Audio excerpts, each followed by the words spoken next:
All right, let's crack the code on something you use literally every second you're online, but maybe don't totally understand: encryption. We're going to skip all the crazy math and just break it down with a couple of simple, everyday ideas. I mean, really think about it for a second. You're sending emails, you're buying stuff, you're sharing photos. How does all that super personal info fly across the giant public internet without absolutely everyone seeing it? Well, the answer is encryption, and it's working for you all the time, completely behind the scenes. You know, without encryption, sending data online is exactly like mailing a postcard. The message is just out there in plain sight. The mail carrier, the person sorting the mail at the post office, literally anyone who gets their hands on it can read your private stuff. That's the core problem we're trying to solve. The internet is wide open by default. So, encryption is what comes along and takes that open postcard and seals it inside a tough locked box. All of a sudden, that message is totally unreadable to anyone who doesn't have the key. And this simple idea, the locked box, is really the foundation for understanding how we keep our digital lives secret. So let's take a look at the different kinds of boxes and keys we use. Okay, first up is what we can call the single key lockbox. This is the most basic approach, and its technical name is symmetric encryption. The idea here is really simple. You've got one key, just one. That single key is used to lock the box, that's the encrypting part, and then the person on the other end uses the exact same key to unlock it and read the message. That's decrypting. One key does the whole job. So let's just walk through this. You write your message, pop it in the box, lock it up. Easy enough. Then you send that locked box over the internet. Still pretty simple, but now take a look at step 3. This is where it gets super tricky.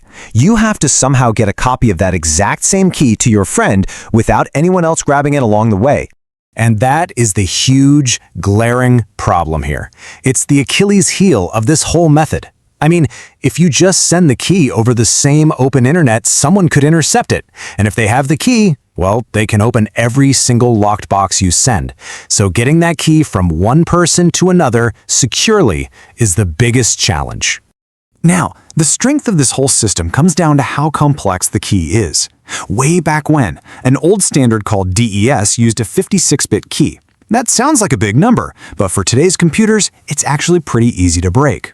But now, the modern champion is AES. AES uses these massive 128 or even 256-bit keys, which makes it unbelievably harder to crack. It's now the most popular symmetric method on the planet. And believe me, you are interacting with AES all day long. That secure Wi-Fi network you're probably on right now, that's AES. Those secure web connections that protect your browsing, AES. Even when you make an encrypted voice call, this is the algorithm that's quietly locking those digital boxes for you. It is everywhere. So, what about that major key sharing problem? That single point of failure? Well, it led to an even more clever solution.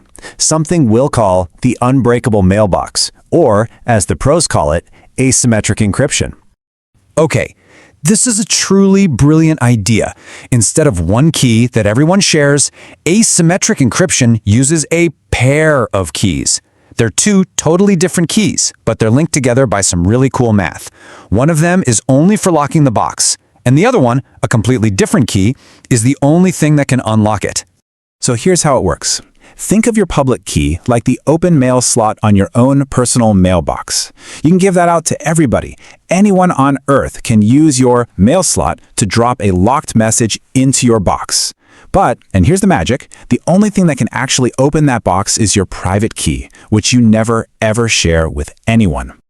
And just like that, the whole key exchange problem just disappears. It's solved. You don't have to secretly pass a key to anybody. In fact, you can shout your public key from the rooftops, posted on a billboard. Because that key can only lock things, never unlock them, there's absolutely no risk if everyone has it.